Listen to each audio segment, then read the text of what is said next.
Good morning, everyone. Namaste. We are going to continue reading on the Divine Feminine. Awaken your goddess feminine energy and achieve emotional healing and become the woman that you're meant to be. But I also want you to understand, even if you are not a male, or that if you are a male, that this is beneficial to you because we are in the age of divine feminine. And we have both masculine and feminine within us. So both need to be in balance and be healed, your yin and your yang, your shadow and your light, in order for you to live a happy, harmonious life. So we will continue reading. And we're still on the introduction portion of it. So it says, it wasn't about the beauty of the meditation, the silence, the calm, peaceful of a clear mind, and the fleeting thoughts anymore. I was more focused on the activity of joy I felt when I crossed it off my to-do list. I was hooked on seeing today I meditated. So she's talking about when you get on the spiritual journey, you accumulate all these routines that you put in place that you feel like you have to do. And it's important to have routines, but it's not important to feel like if they don't get done, that something bad or anything like that would happen. You're allowed to listen to your body and take a day off and do what you need to do in order to get where you need to get. So that's what she's talking about. So I'm going to bypass some of this. So in the throes of the despair that finally hit her, what is the point if she's not having fun? As my despair turned into apathy, insomnia began setting in. It was during one of these sleepless nights that I came across the mindful concept of doing versus being. And down the rabbit hole I went, finally landing on the world of yang and yin. That's hilarious. The divine feminine is not the opposite of the divine masculine. Far from it. The two energies work together and feed off each other to create the perfection condition for your well-being.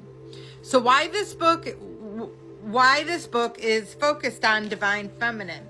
We live in a world where doing and thinking and rationality are hailed. Women are praised for holding back emotional responses and chastised for expressing their emotions. Women are described using emotions in a way that are meant to be derogatory. Women are afraid of showing emotions in the workplace lest they be mocked or degenerated for it. Young boys are discouraged from showing vulnerable emotions and they're aggressive, accused of celebrated for being manly.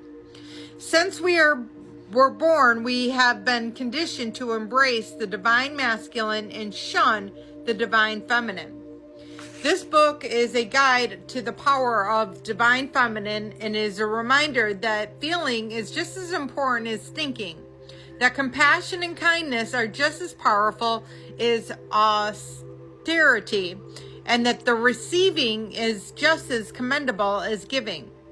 The divine feminine is an exploration of what feminine energy entails, how embracing our feminine energy is important for our well-being, and the power of balancing the divine masculine and feminine.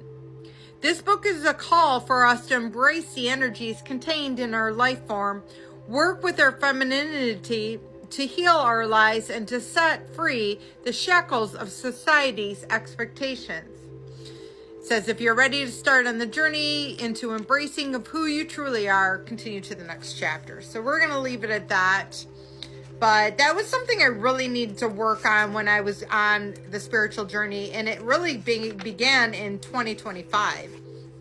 I actually got introduced to, I had already been working with quite a different deities and goddesses, along with archangels, ascended masters, God, but they started referring me to more dark feminine, and at first I was super leery because I'm more of like the light than I am the dark, but they told me that I would not be able to move and evolve on my spiritual journey as long as I was only living in the light. I had to learn to balance the dark and the light within me, the masculine and the feminine within me, so that I could be, again, in harmonious balance. So that is what 2025 has really been about for me, is dedicating my time and energy to discovering my divine masculine and embracing it. And I've worked with Hecate,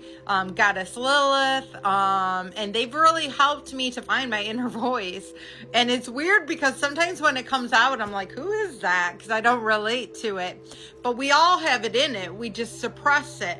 And the more you suppress it, that's where you get things like disease and stuff like that. I am a Reiki master, and you really have to be in balance and honor your emotions and your feelings, and express it, and never hold it in. Otherwise, you will get something occurred wrong with you, and that's where a lot of diseases come from, I believe. So I love you all. We'll get into it more. Have a blessed day. Namaste.